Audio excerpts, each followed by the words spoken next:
أعوذ بالله من الشيطان الرجيم بسم الله الرحمن الرحیم یا ایہا الذین آمنوا، اے لوگو جو ایمان لائے ہو، اذکروا اللہ ذکرا کثیرا، اللہ کا ذکر کرو، کثرت سے ذکر کرنا، سبحوہ، اس کی تسبیح بیان کرو، بکرۃ واصیلا، صبح و شام، والذی وہ ذات ہے یصلی علیکم جو رحمت نازل فرماتا ہے تم پر، وفعل ملائکتہ، اور کر فرشتے بھی، لیخرجکم من الظلمات الی النور، تاکہ تمہیں نکالیں ظلمات سے نور کی طرف، وکان بالمؤمنین رحیما، اور مومنین کے لیے بڑے مہربان ہیں۔ تحیتہم یوم یلقونہ السلام، ان کا تحیہ جس دن وہ اس کو ملیں گے سلام ہوگا۔ اعد لہم اجرا کبیرا، اللہ پاک نے ان کے لیے تیار کر رکھا ہے اجر عزت والا۔ یا ایھا النبی، اے نبی صلی اللہ علیہ وسلم، انا ارسلناک، ہم نے آپ کو بھیجا ہے شاہد بنا کر، مبشر بنا کر، نذیر بنا کر، وداعیا الی اللہ باذنہ، اللہ کی طرف دعوت دینے والے اللہ کے حکم کے ساتھ، وسراجا منیرا، اور چراغ روشنی دینے والا۔ بشر المومنین، مومنین کو بشارت دے دیں آپ، ان لہم بان لہم، کہ ان کے لیے اللہ کی طرف سے فضل کبیر ہے۔ ولا تطع الکافرین والمنافقین، نہ بات ماننا، اطاعت کرنا کافروں کی، منافقین کی۔ لا اذاہم، ان کی اذیت کی باتوں کو نظر انداز چھوڑ دو۔ وتوکل علی اللہ، اللہ پر توکل کرو۔ وکفیٰ باللہ وکیلا، اللہ پاک کافی ہے وکیل۔ یا ایھا الذین آمنوا، اے لوگو جو ایمان لائے ہو، اذا نکحتم المؤمنات، جب تم مومن عورتوں سے نکاح کرو، ثم طلقتموہن، پھر ان کو طلاق دے دو، من قبل ان تمسون، اس سے پہلے کہ تم نے ان کو چھوا ہے، وما لکم علیہن من عدہ، نہیں ہے تمہارے لیے ان پر کوئی عدت، تعتدونہا، جس کو تم شمار کرو، متعوہن، ان کو ایک ایک چھوٹ دو، سرحوہن، ان کو الگ کر دو، جدا کر دو، سراحا جمیلا، اچھے طریقے سے جدا کرنا۔ یا ایھا النبی، اے نبی صلی اللہ علیہ وسلم، انا احللنا لک، ہم نے آپ کے لیے حلال کیا ہے، ازواجک، وہ ازواج آپ کی، اللاتی آتیت اجورہن، جن کے مہر آپ نے ادا کیے، وما ملکت یمینک، اور جن کے تو آپ کے دائیں ہاتھ مالک ہے، مما افال، ان میں سے جو اللہ پاک نے غنیمت دی آپ کو، وبنات عمک، چچا زاد بہنیں، بنات عماتک، پھوپھی زاد بہنیں، وبنات خالق، ماموں کی بیٹیاں، بنات خالاتک، خالاؤں کی بیٹیاں، اللاتی ہاجرن معک، جنہوں نے آپ کے ساتھ ہجرت کی ہے، وامرأۃ المؤمنۃ، اور کوئی مومن بھی، ان وہابت نفسہ، اگر اپنے آپ کو ہبہ کرے نبی کے لیے، ان اراد کہ اگر نبی صلی اللہ علیہ وسلم ارادہ کریں اس سے نکاح کریں، یہ خالصۃ لک، یہ خالص آپ کے لیے، من دون المؤمنین، مومنین سے ہٹ کر۔ قد علمنا، ہم جانتے ہیں، ما فرضنا علیہم، ہم نے کیا چیزیں فرض کیا ان پر، فی ازواجہم، ان کی بیویوں کے بارے میں اور ملوڑیوں کے بارے میں، لکئی لا یکون علیک حرج، تاکہ آپ پر کوئی تنگی نہ ہو، وکان اللہ غفور الرحیم، اللہ پاک بخشنے والا مہربان ہے۔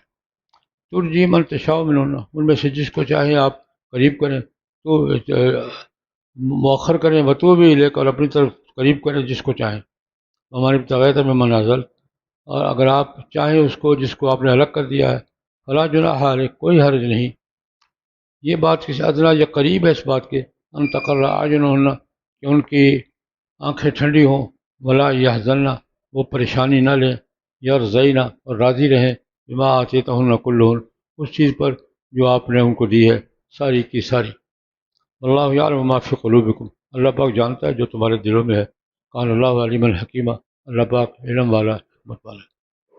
لا یحل لک النساء من بعد، اس کے بعد آپ کے لیے اور عورتیں اب حلال نہیں ہیں، ولا ان تبدل بہن، اور نہ یہ کہ آپ تبدیل کریں ازواج کو، ان میں سے کسی کو تبدیل کریں، ولو اعجبک حسن، اگرچہ ان کی خوبصورتی آپ کو کتنی اچھی لگے، الا ما ملکت یمینک، مگر وہ جو آپ کی لونڈی ہو، جس کے آپ دائیں ہاتھ مالک ہو، کان اللہ، اللہ پاک ہر چیز پر رقیبہ، نگرانی کرنے والا ہے۔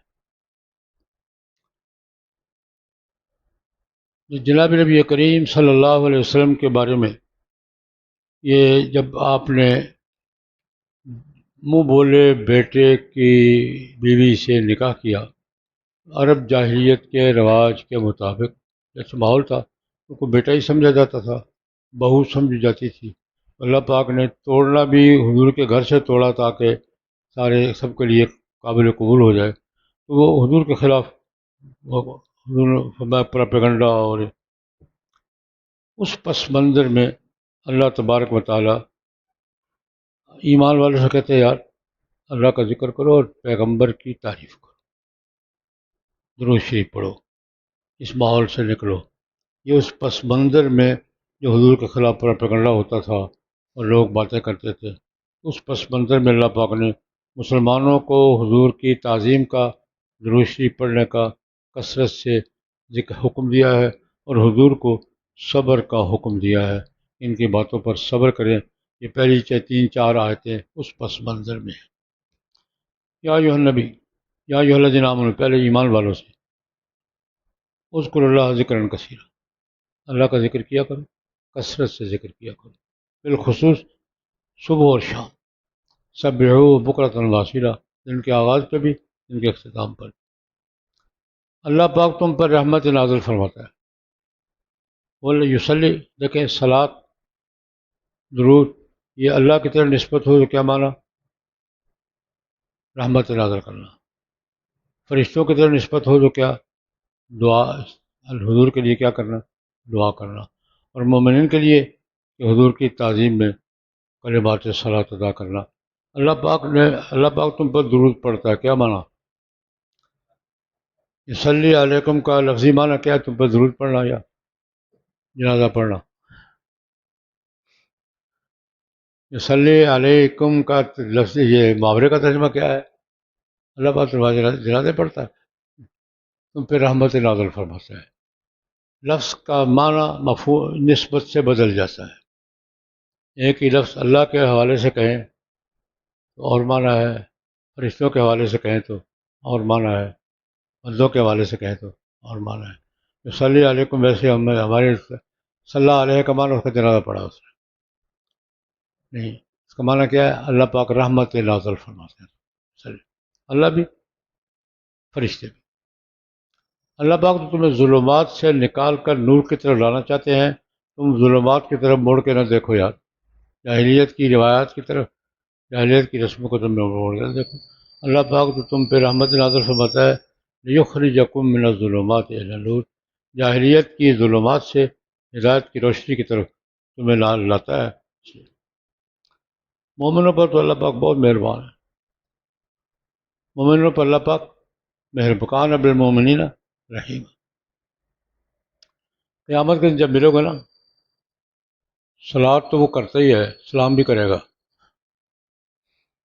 اللہ پاک صلاۃ تو پڑھتا ہے تم پر، قیامت کے دن کیا کرے گا؟ سلام بھی کرے گا۔ تحیتہم یومئذ یلقونہ، جس دن اللہ سے یہ ملاقات کرے گا نا مومنین، اللہ پاک استقبال کرے گا کس کے ساتھ؟ تحیہ کیا ہے؟ تحیہ کا لفظی معنی کیا ہے؟ حیات سے ہے نا، زندگی کی دعا دینا، لفظی معنی کیا ہے؟ زندگی کی دعا دینا۔ عام محاورے کا معنی کیا ہے؟ ہر قوم میں جو ایک دوسرے سے ملاقات کے وقت سلام کہتے ہیں نا، وہ تحیہ ہے، ہر قوم میں رواج ہے، جی آنو، بخیر راغ ہے، خوش آمدید، ویلکم، اور یہ ساری ویلکم کے ویلکم، ویلکم، یہ ہر زبان میں جب ملاقات کرتے ہیں دو آدمی ایک دوسرے کو دعا دیتے ہیں، وہ دعا تحیہ کہلاتی ہے۔ لفظی معنی کیا ہے؟ زندگی کی دعا دینا، خیر کی دعا دینا۔ تو حدیث میں آتا ہے کہ آدم علیہ السلام کو اللہ پاک نے بنایا تو فرمایا کہ وہ فرشتے بیٹھے ہوئے، جا کے ان سے ملاقات کرو، ان کو سلام کہو۔ آدم علیہ السلام گئے، انہوں نے کہا السلام علیکم، انہوں نے کہا وعلیکم السلام، میں آج کے بعد یہ تمہارا تحیہ ہے، تمہارا ویلکم یہ ہے، تمہارا کیا ہے؟ بخیر راغلے، یہی ہے، یہ تحیہ ہے تمہارے درمیان۔ تو اب ہمارے یہاں تحیہ کیسے کہتے ہیں؟ اور ضابطہ کیا بتایا؟ اذا حییتم فحیوا بأحسن منہا، اذا حییتم فحیوا بأحسن منہا، جو تمہیں سلام کہے اس کو جواب دو، اس سے بہتر جواب۔ آگے کیا ہے آیت کیا ہے؟ اور یہ اتنا تو دعا جواب دو ہی نا، اصل کیا ہے حیوا بأحسن منہا، اور کم از کم کیا ہے ردوہا، اتنا اس نے کہا ہے اتنا تو کہو نا، زیادہ جواب دو، السلام علیکم ورحمۃ اللہ وبرکاتہ ومغفرۃ، جو یہاں کیا فرق ہے؟ قیامت کے دن اللہ سے ملاقات کرو گے، اللہ تمہیں سلام کرے گا یار، تحیتہم یوم یلقونہ السلام۔ قیامت کے دن جب جنت میں لوگ جنتی اکٹھے ہوں گے، اللہ تبارک و تعالیٰ کا دیدار کریں گے، ان کا تحیہ کیا ہوگا؟ السلام، اور خالی سلام نہیں، بڑا کچھ ملے گا، اعد لہم اجرا کریما، خالی سلام نہیں ہوگا، اجر کریم بھی ہوگا، اجر عزت والا باوقار۔ یہ مومنین سے کہا کہ جناب نبی کریم صلی اللہ علیہ وسلم کے ساتھ، اللہ کے حمد و ثناء کے ساتھ تمہارا معاملہ اس کثرت سے اور اس اہتمام سے ہونا چاہیے۔ اب نبی کریم صلی اللہ علیہ وسلم کو خطاب کیا، پس منظر وہی ہے، یا ایھا النبی، اے نبی صلی اللہ علیہ وسلم، انا ارسلناک، ہم نے آپ کو بھیجا ہے، شاہد، نذیر، داعی، یہ تین کام آپ شاہد ہیں، آپ اس کا ایک معنی حاضر ناظر ہے۔ قرآن پاک خود کیا معنی کرتا ہے؟ وَكَذَلِكَ جَعَلْنَاكُمْ أُمَّةً وَسَطًا لِتَكُونُوا شُهَدَاءَ عَلَى النَّاسِ وَيَكُونَ الرَّسُولُ عَلَيْكُمْ، یہ شاہد کا معنی کیا ہے؟ شہید، شہید ہمارے والا نہیں، گواہ، یکون الرسول علیکم شہیدا، گواہ ہیں، امتوں پر گواہ ہوں گے پیغمبر، اور پیغمبروں پر گواہ کون ہوں گے؟ جناب نبی کریم، سب کی تزکیہ کے شہید گواہ، اور سب کی صفائی کے وہ گواہ کون ہوں گے، اور فیصلہ کس پر ہوگا؟ حضور کی شان۔ اچھا، آپ مبشر بھی ہیں، مبشر بھی ہیں، نذیر بھی ہیں، بشیر نذیر، جنت کی بشارت دینے والے، دوزخ سے ڈرانے والے، اور داعی ہیں، داعی اللہ آپ ہیں، باقی سب آپ کے پیروکار ہیں، اللہ کی طرف بلانے والے داعی ہیں، اور سراج منیرہ، روشنی دینے والے، سورج مانا ویسے لفظی مانا چراغ ہے، روشنی دینے والے سورج ہیں۔ بشارت کیا؟ آپ مبشر ہیں، نذیر ہیں، شاہد ہیں، داعی ہیں۔ بشارت کس بات کی؟ بشر المومنین بان لہم من اللہ فضلا کبیرا، اللہ کے پاس تمہارے لیے بڑا فضل ہے۔ مومنین کو بشارت، جب اللہ کے ساتھ آپ وفاداری کریں گے، بان لہم من اللہ، اللہ کی طرف سے فضل کبیر، فضل نہیں، فضل کبیر، اللہ کی شان کے لائق۔ آپ یہ مومنوں کے ساتھ یہ رویہ رکھیں، کافر منافق آپ کے خلاف باتیں کرتے رہیں گے، آپ نے دھیان نہیں دینا۔ وَلَا تُطِعِ الْكَافِرِينَ وَالْمُنَافِقِينَ، کافروں سے بھی آپ کا سابقہ ہے، اور منافقوں سے بھی آپ کا سابقہ ہے۔ اذاہم، ان کی بات نہیں ماننی آپ نے، لیکن ان کی اذیتوں پر جاوور اذیت دیتے رہیں گے، وہ پروپیگنڈا کرتے رہیں گے، باتیں کرتے رہیں گے۔ اذاہم، ان کی اذیت کی باتوں کو آپ کیا کریں؟ مٹی پاؤ، ان کی اذیت کی باتوں پر آپ کیا کریں؟ مٹی داؤ، اللہ پر توکل کریں۔ من یتوکل علی اللہ فہو حسبہ، آپ نے جنگ احد میں، جنگ خندق میں صبر کیا تھا نا، تو جنگ کس نے لڑی تھی؟ پھر اللہ نے کہا میں لڑ رہتا ہوں۔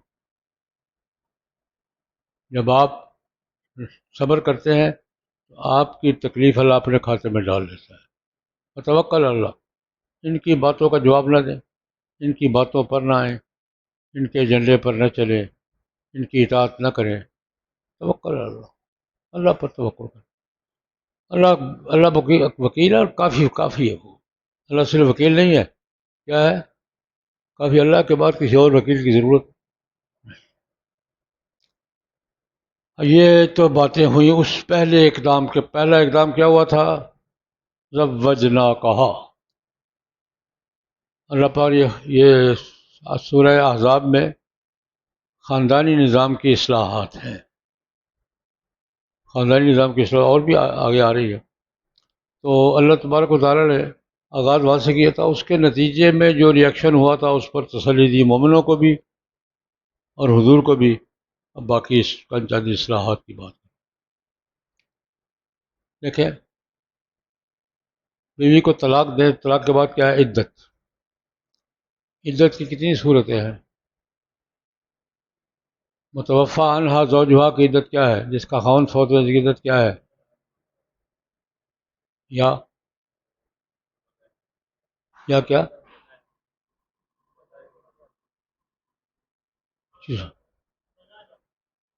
وضع حمل. بس متوفی عنہا زوج کے بچہ پیدا ہو گیا، بعد 2 گھنٹے کے بعد ہوگا عدت ختم. اور 4 مہینے 10. مطلقہ کی عدت کیا ہے؟ مطلقہ حائضہ 3 حیض. مطلقہ صغیرہ کتنی ہے؟ 3 مہینے. مطلقہ عائشہ 3 مہینے. یہ 3 4 دائرے ہیں. اب ان میں سے ایک یہ صورت میں عدت کی صورت میں ہے نکاح کے بعد میاں بیوی اکٹھے ہوئے ہیں. اس کو فقہ اسلام میں کیا کہتے ہیں؟ مدخولہ بہا. یہ ساری عدتیں کس کی ہیں؟ اور اگر غیر مدخولہ بہا کو طلاق دے دیا تو عدت ہے ہی نہیں. اب یہ وہ صورت بیان کر رہے ہیں. یا ایھا الذین آمنوا، اے لوگوں جو ایمان لائے ہو، مومن عورتوں سے نکاح کرو. اس کے بعد اگر تم نے طلاق دے، طلق تم من قبل ان تمسوہن، لم تمسوہن سے پہلے، یعنی میاں بیوی اکٹھے ہونے سے پہلے یا غیر مدخولہ بہا، تو کوئی عدت نہیں ہے. ما لکم، ان پر تمہارے لیے کوئی عدت نہیں ہے جو تم عدت گزار سکو. عدت نہیں ہے، متع ہے. ان عورتوں کے لیے عدت نہیں ہے، متع ہے. متعون، ان کے ساتھ کیا کرو. یہ متع کون سا ہے؟ متع 3 ہیں قرآن پاک میں. متع 3، ایک متعۃ الحج ہے، ایک متعۃ النکاح ہے، ایک متعۃ الطلاق ہے. متعۃ الحج کیا ہے؟ حج کے ساتھ اسی سفر میں عمرہ کا. متعۃ النکاح کیا ہے؟ لمیٹڈ نکاح، وقت مقرر، 1 2 گھنٹے کے لیے ہو یا 2 سال کے لیے ہو، وقت مقرر کر کے نکاح. یہ بھی پہلے تھا، یہ حرام قرار دے دیا. متعۃ الطلاق کیا ہے؟ متعلقہ کو جب رخصت کرو، ایک چھوٹ دو اس کو. جس کے لیے عدت نہیں ہے اس کے لیے چھوٹ واجب ہے.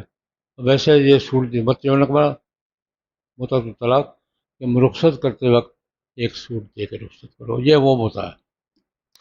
ان کو سوٹ دو اور عزت کے ساتھ الگ کرو. سرحوہن سراحا، زمین الگ کرو لیکن اچھے طریقے سے، معروف طریقے سے، عزت کے ساتھ.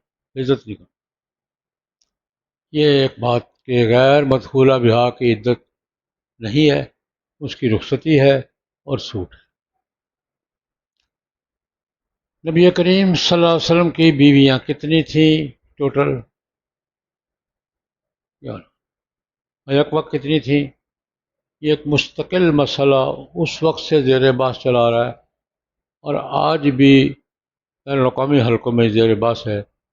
اور مستشرقین کون ہے؟